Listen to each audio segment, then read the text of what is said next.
Did the San Francisco 49ers get hosed on the 2023 schedule? They have the least rest of any team in the NFL. Croc, we've been accused of being anti-Brock Purdy on this podcast. We got to respond to that. And what about NFL players playing in the NBA and vice versa? Coming up on today's Locked On 49ers. You are Locked On 49ers, your daily San Francisco 49ers podcast, part of the Locked On Podcast Network. Your team every day.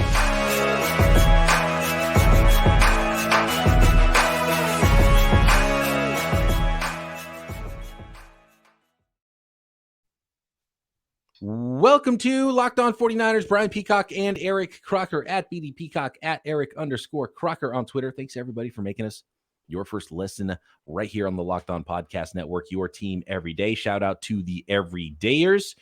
And we got to respond to some things today, Croc, because we've been accused of some things. And so we in the next segment, we're going to respond to whether or not we're pro or anti Brock Purdy or any player on the San Francisco 49ers roster. And I do think the San Francisco 49ers quarterback situation, as it has been for years now, is sort of a Rorschach test.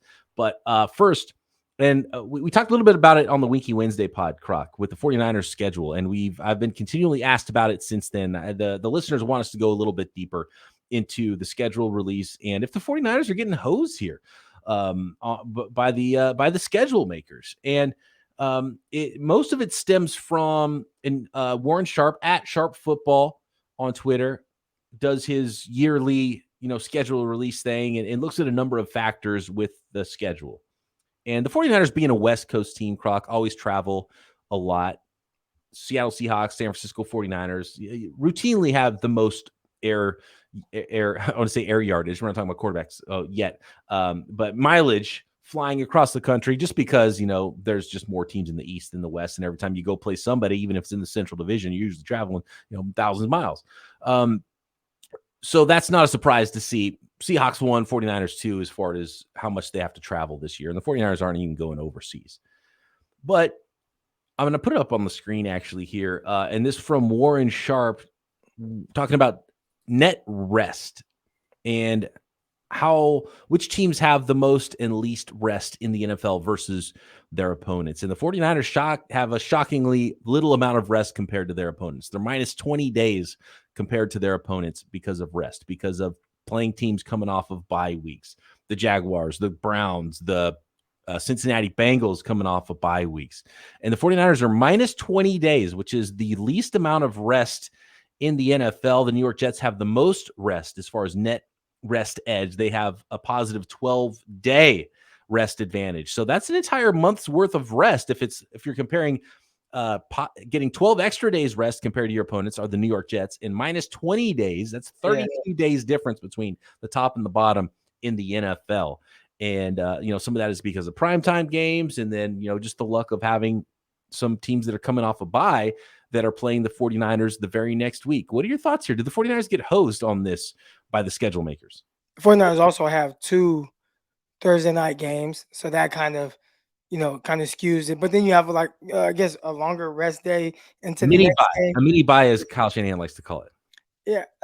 I'd say this, and I know people are going to make a big deal out of this and with the travel, but at the end of the day, the 49ers and what they have to do, and I feel like what they've done is good coaching. You just prepare for it, and you have a plan, and you stick to that plan. Hey, this is what our travel is going to be, and then you execute. And I think they've done a really good job of that. Now, the tough thing this year, as opposed to previous years, is there's not that stay. Where's it? Ohio, Youngstown, Ohio, where they usually stay at. Yeah, or the Greenbrier in West Virginia has been the one the last couple of years. And so since they are in Cleveland and then they play the Minnesota Vikings, maybe since they're in Ohio, maybe they stay Youngstown, maybe they go Greenbrier, maybe they come all the way back home, maybe they try to stay somewhere closer to Minnesota, maybe they don't at all. I don't know. You would prefer to just be home because Right. you just have everything as your normal setup, your normal routine. And I think most people do better while, being able to stick to your routine. But for the 49ers, man, it comes down to just being ready, being prepared. And that's one thing. It feels like Kyle Shanahan always has them prepared regardless of less rest days or the more mileage. that they have to clock in at. Taking a look at this chart from Warren Sharp, and if you're on YouTube, you can see the chart on the screen here. If not, I'll try to explain it. So basically, the 49ers have minus 8 days of rest versus one of their opponents, which is, so the 49ers have not only the week, not only an extra week of rest for their opponent with a bye week, but I believe they're on Monday Night Football, so that's even one more day more. So they have, which is the biggest difference in rest on the entire schedule of any team in the NFL. The 49ers play Monday night and then come back and play a team that's coming off a bye. And I don't remember which one of those games. It might be the Cincinnati game, actually, so that means there's negative 8 days of rest versus their opponent. Their opponent gets 8 more days of rest than the 49ers do that week. And then 2 more -7 days. Then there's a -3 and a -1. And the 49ers have only 2 games where they have positive net rest. And those are those mini buys, or the games after the Thursday night games where they got +3 days on those two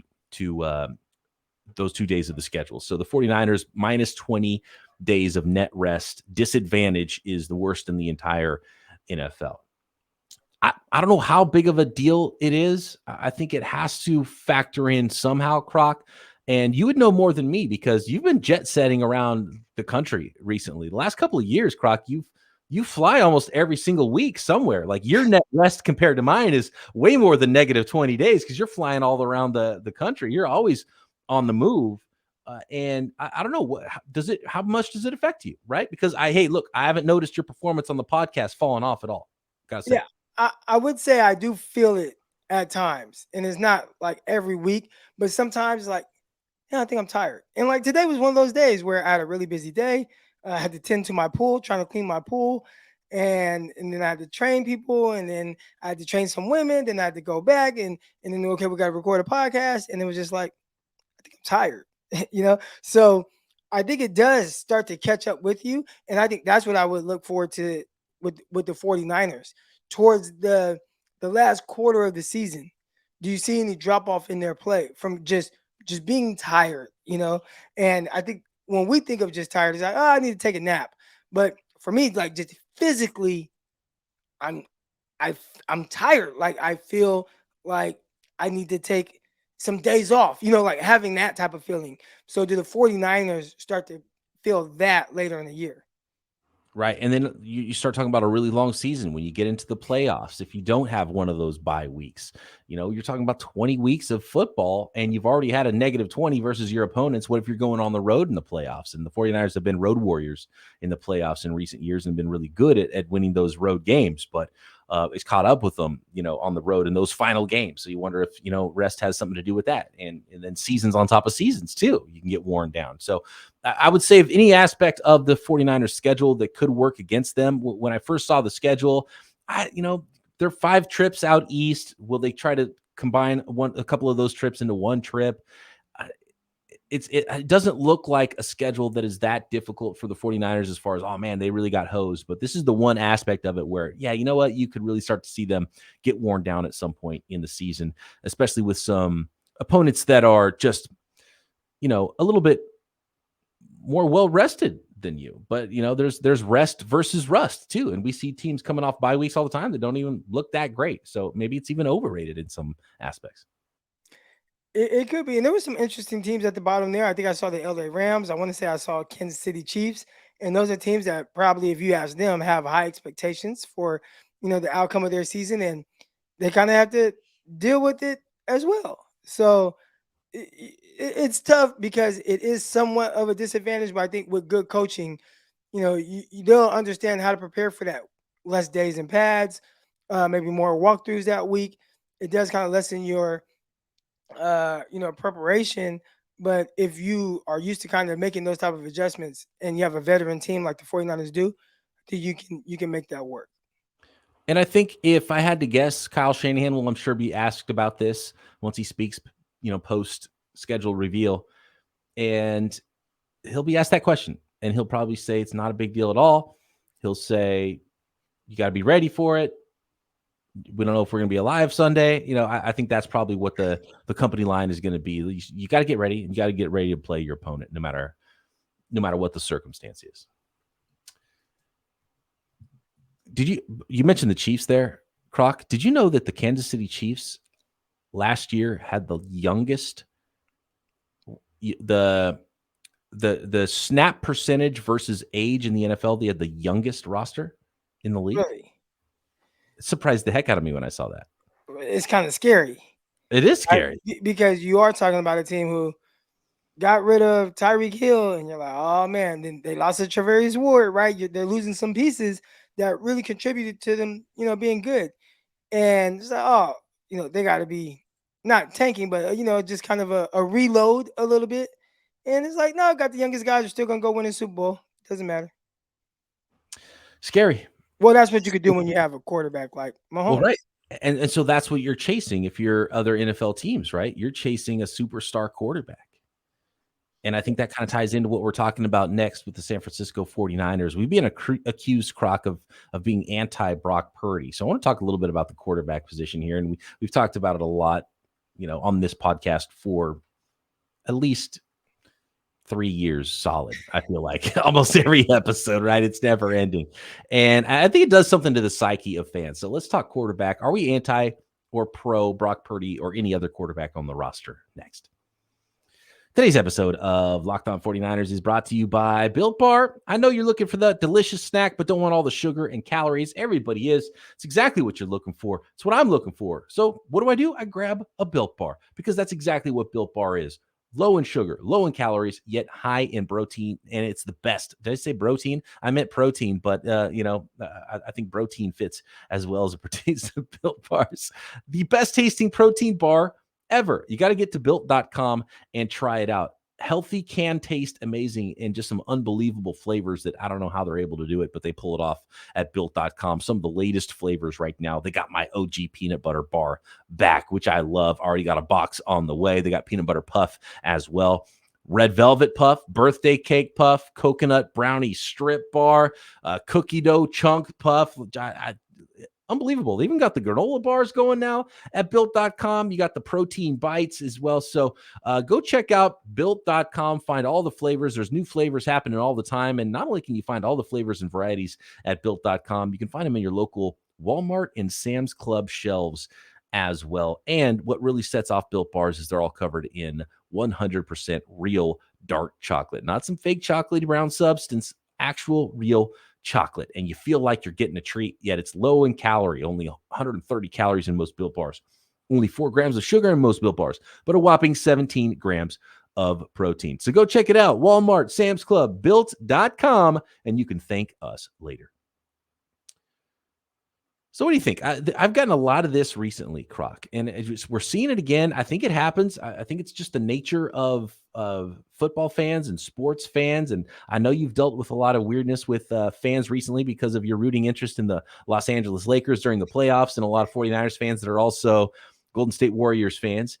And it gets a little personal at times. And I want to go to George on Twitter. Shout out to George. I know he's a longtime listener, frequently tweets at us. And so I appreciate all the everydayers out there. And if you're new to the pod, make sure you're subscribed up on YouTube and wherever you find your podcasts. But George says, is there a podcast or media figure who is pro Purdy?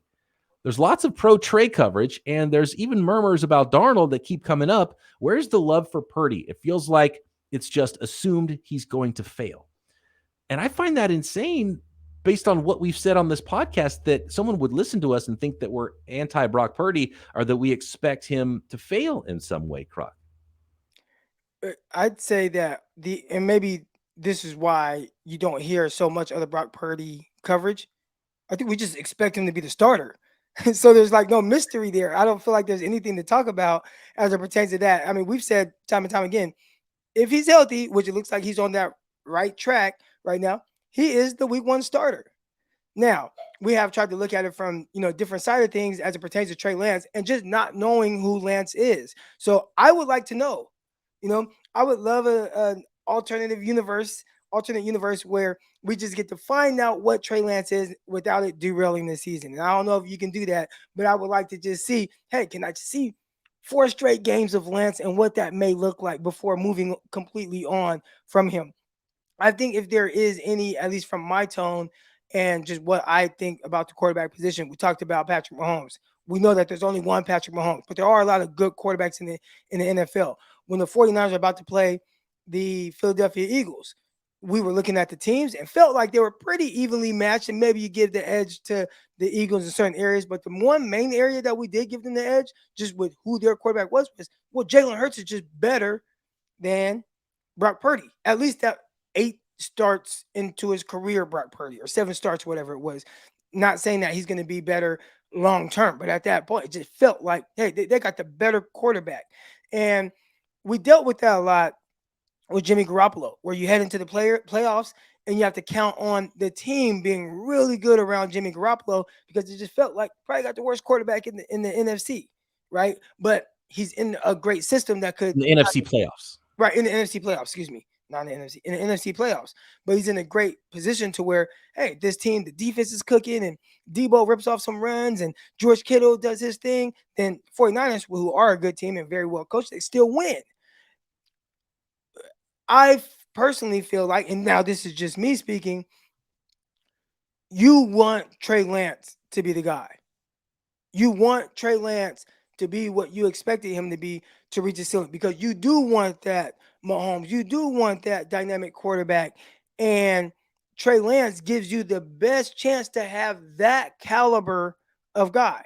And that's no slight at Brock Purdy. I think he's going to be terrific. Seems like he's going to be a solid starter, but it just seems like he's in the same tier as, and maybe he's higher in the tier than the Jimmy Garoppolo, but kind of a Jimmy, a Carr, a Kirk Cousins. He's kind of in that tier of guys, which is good, but it's hard to count on them to be the reason why you win playoff games. So you just want somebody who can do a little bit more. Trey Lance has that ability. We just don't know if he ever will be. So that's not pro Trey Lance. It was just, I hope he ends up being what we think, because if not, we're probably going to be having this conversation about not even so much Brock Purdy, but probably putting it more on Kyle Shanahan. Oh, why can't Kyle win the big game? Why can't, why didn't this happen? Why didn't that happen? When really it's, well, your quarterback just might not be able to make that extra play that when it comes down to it, we see Patrick Mahomes do time and time again.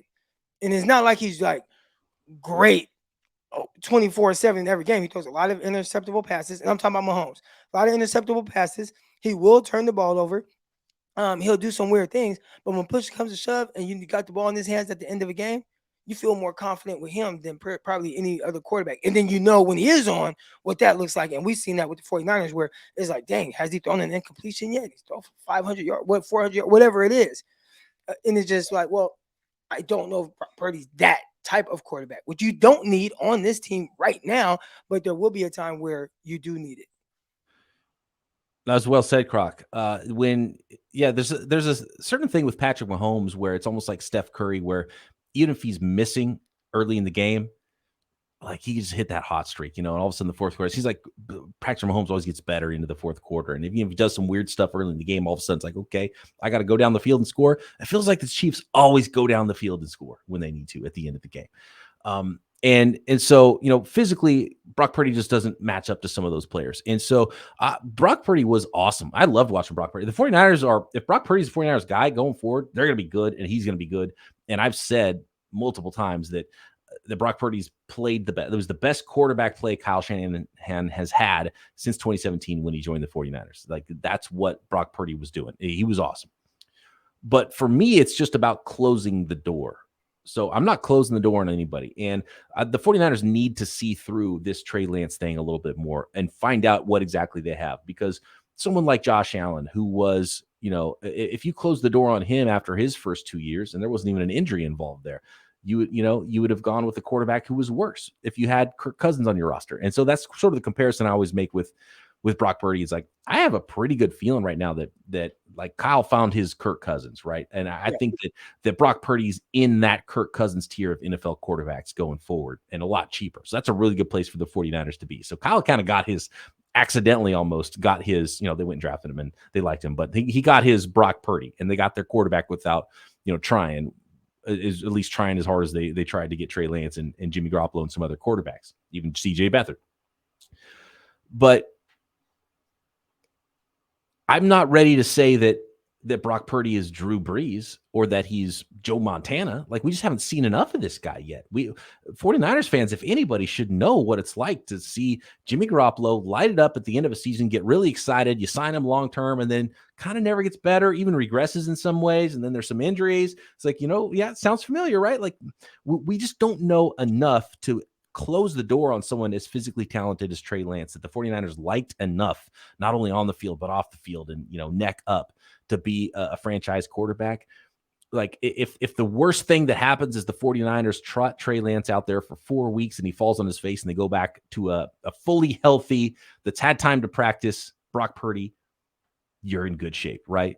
But the thing you can't do is you choose the right now and you end up with Kirk Cousins and you close the door on someone who could have been Josh Allen. That's where the 49ers can't do that. And that's where I'm coming from with this, is like, I really like what I've seen from Brock Purdy. I think he's gonna be a really good NFL quarterback, but I think they need to do their diligence on Trey Lance and see that through as much as possible before just closing that door and saying, nope, we're done. 8 games, Brock Purdy coming off an injury. You're the guy. The second you can play, you're playing for us. I just don't think that's the right way to go about it.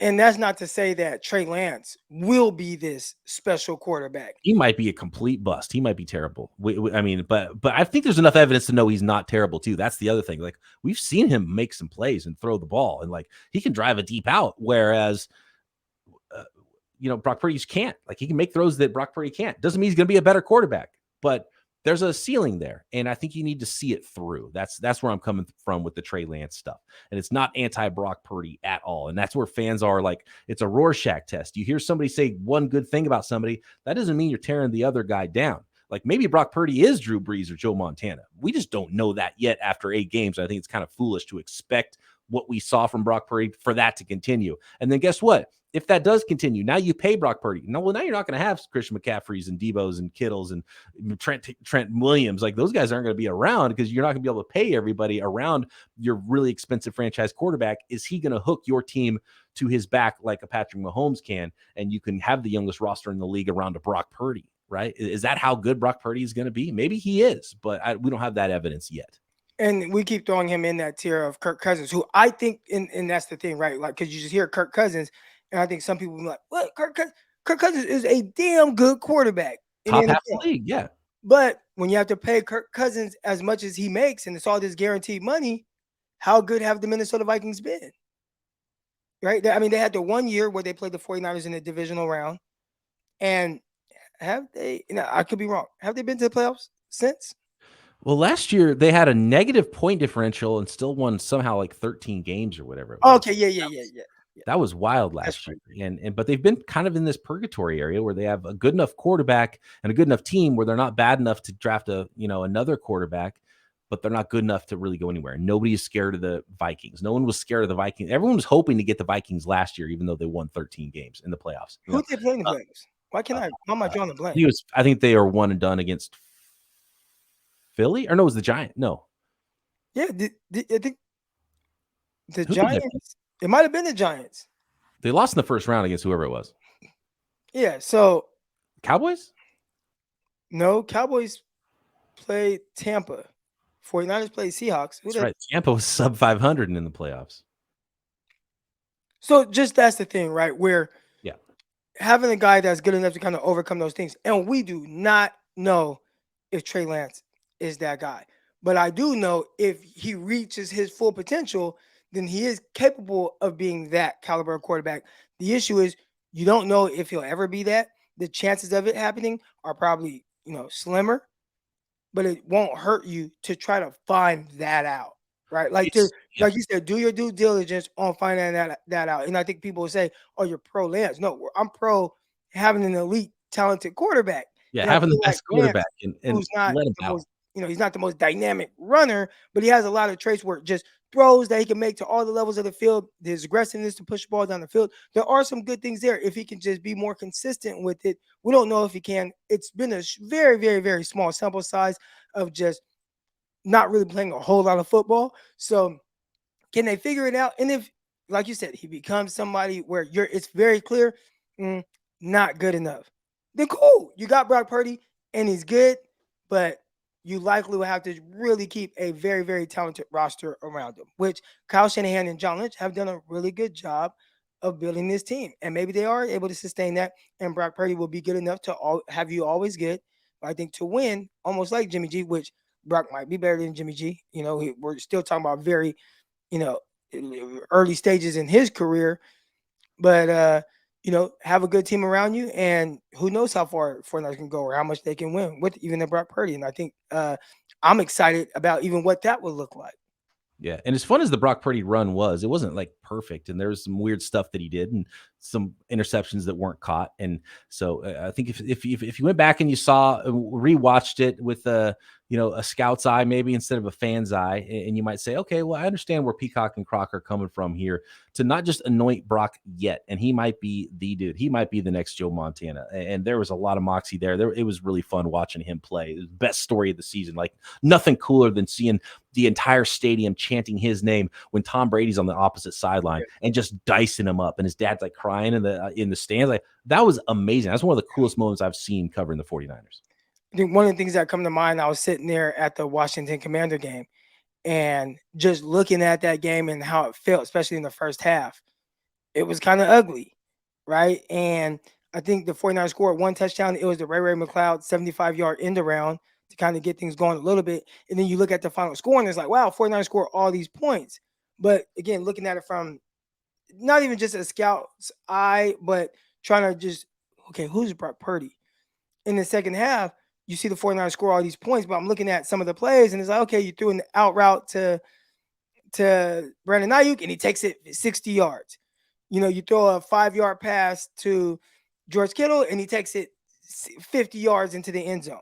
You see George Kittle so wide open between him and Ray McCloud. I don't even know who he was throwing it to, but he just threw the ball as far as he could, and both those guys are open fighting for the ball in the end zone. So I think, and then you look at the other side of it where the 49ers settled for like 3 field goals when the defense gave them the ball in their own territory 3 different times in scoring position, and you came away with like 3 field goals during that time. So that's not to say that any of that Brock Purdy's fault. And again, he can continue to improve and do very well, and I think he did a good job of taking advantage of the opportunity that presented itself. But there were some things where it's just like, I would like to see a little bit more before I just 100% crown him. There's a lot of good things to go off of, but I would assume that we learned a little bit more from that Jimmy Garoppolo situation.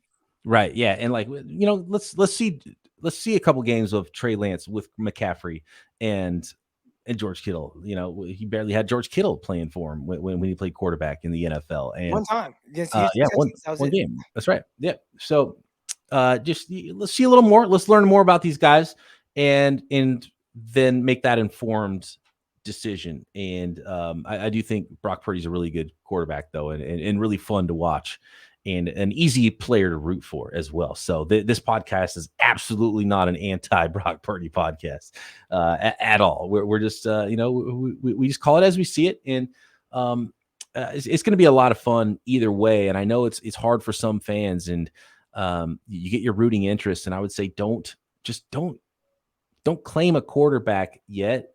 Enjoy the ride a little bit and root for the guy who's in there. You know what I mean? That's the way I would probably advise, because like the whole Jimmy thing and the pro and anti Jimmy, and it was very weird. It's weird, and it got tiring too. It's just like, man, and Jimmy, at least we knew who he was a little bit more, and we got to know who he was a little bit more. With Purdy and Lance, we just don't know yet. We just have no idea. It's not going to and look, if Purdy's the guy and he's really good, it's still not going to probably look as good as it looked at the end of the year. That was a nice little stretch of schedule against some teams that were really beatable. And, it's not going to be like he was the best quarterback in the NFL statistically during that stretch. Maybe he will be the statistically best quarterback for the next 10 years in the NFL. Right. But don't expect that either, because then Brock Purdy might let you down like Jimmy Garoppolo did too. And they turned on Jimmy really fast. Yeah. Not just the fans, but the media. Remember, every week it was, would the 49ers be better if they had Kirk Cousins? Would the 49ers be better if they had Dak Prescott? Who's better, Jimmy Garoppolo or this guy? Is 49ers, are they going to go after Tom Brady? I mean, once it was, they saw like a little bit of, I think we kind of know what Jimmy G is, right? After he played a full year, after you went to the Super Bowl, people were calling for his job, kind of.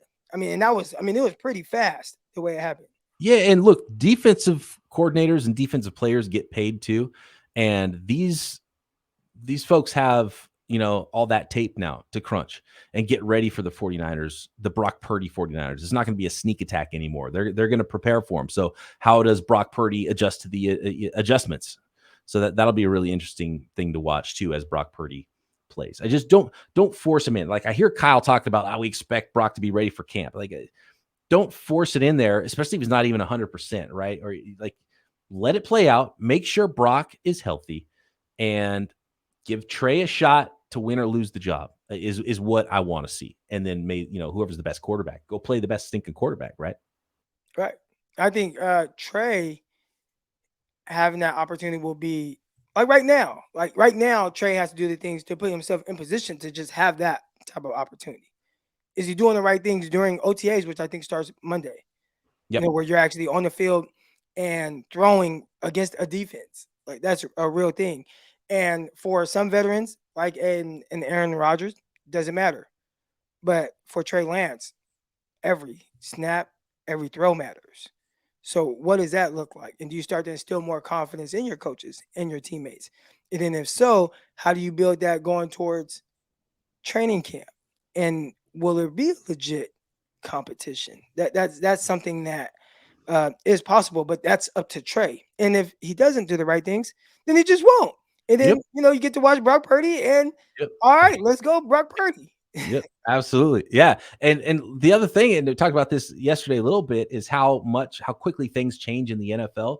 You think about OTAs, like the time between right now and the end of training camp, that's longer than Brock Purdy has played quarterback for the 49ers for those stretch of games, right? Like that's how quickly things can change and how you can gain or lose confidence and gain and lose confidence of those around you.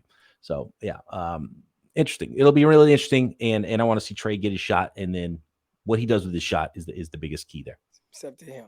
That's not a pro Trey Lance. That's not we're against no way Brock Purdy or anything like that. Just I'm excited to see. I just what it looks like. Yeah. I can't wait to see all of them. Like I want to see what Sam Darnold looks like in a 49ers uniform, right? Like I don't expect him to be any different than the guy that turns it over twice a game, but I'm interested to see, better coaching staff, better team. It would kind of be shocking if he didn't have if it wasn't the best version of Sam Darnold, right? But I'm really excited to see Trey. I'm really excited to see year 2 of Brock Purdy as well. If this was 2 years ago, I think there was a little bit more optimism. Well, I shouldn't say more optimism. I'd say it was probably around what we're hearing now. Now I heard, I saw Louis Riddick come out and say, hey, what I'm hearing is they actually really do believe that Sam Darnold fits with what they do. And I could see the 49ers thinking that. Like, I could see them thinking, hey, how he plays and some of the things he's able to do on the move, I like it. But then you also, you look at just how he has played. And someone threw out his stats. Maybe it was you yesterday. But in his last game, I think the Panthers might have won. And he completed like 5 out of 15 passes, like 2 interceptions or something crazy, but they won. They lost that game. They were 4-2. They were 4-2 the end of the year. The week before, I think he did throw 3 touchdowns and maybe 1 interception, had like 300 yards. Then the last game of the season, he was 5 for 15, 45 total passing yards, no touchdowns, 2 interceptions. So that's the most recent game from Sam Darnold. It was division rival against the Saints. It was Panthers Saints to end the season last year. So look, he's still been that guy, even though he had that quote unquote stretch at the end of the year that maybe looked a little better. I don't know, but that reminds me of Zach Wilson. People talked about his last 6 games and like he didn't turn the ball over the last 6 games heading into 2022. But then you look at the numbers and it's like, yeah, he threw for 50 yards in this game, threw for 70 yards in this game, but he didn't throw a pick. So I guess that's a step in the right direction. Yeah, it's wild. Look, it's not easy to play quarterback in the NFL. And so Brock Purdy might have a special something that the other guys just don't have. And it does seem like there is something there. And there's something to Brock Purdy. Absolutely. It's fun watching him play. It was fun watching the 49ers offense last year. But this is this year. Can't wait to see how it all turns out for the 49ers at the quarterback position. Croc, I think we got to tease that NBA versus NFL conversation for another time, and we have a little bit more time to talk about it. Maybe we'll talk about it a little bit on tomorrow's live episode as we go live on YouTube Thursday night for the Friday morning audio pod. I do want to thank everybody once again for making us your first listen right here on the Locked On Podcast Network. Shout out to the everydayers, and make sure you're subscribed up on YouTube and everywhere you get your podcasts. Croc and I back tomorrow right here, Locked On 49ers.